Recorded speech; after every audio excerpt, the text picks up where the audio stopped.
తలకిందలు తపస్సు చేసిన రేవంత్ రెడ్డి కాలి గోటికి కూడా సరిపోడని ఫిషరీస్ కార్పొరేషన్ చైర్మన్ మెట్టు సాయి కుమార్ అన్నారు. చిల్లర మాటలు మాట్లాడే కేటీఆర్ గత 10 ఏళ్లుగా అధికారంలో ఉండి బీసీలు, దళితులు, తెలంగాణ ఉద్యమకారులను అవమానించారని ఆరోపించారు.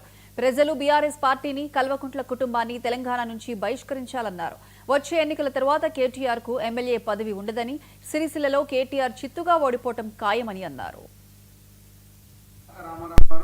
మీరు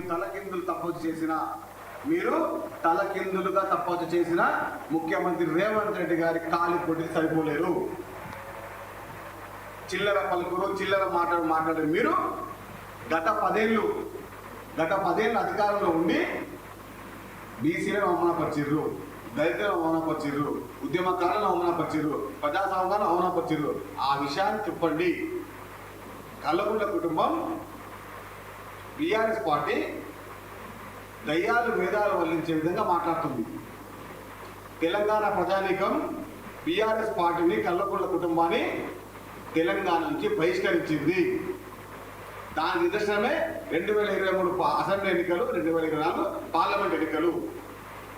లబోదిగో మాట్లాడి చిల్లర పలుకులు పలికే, చిల్లర విషయాలు మాట్లాడే కల్వకుంట్ల తారక రామారావు గారు, మీరు ఇప్పుడు ఎమ్మెల్యేగా ఉన్నారు.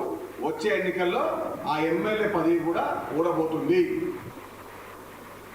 సిరిసిల్ల నుంచి మిమ్మల్ని తెలంగాణ ప్రజానీకం మీ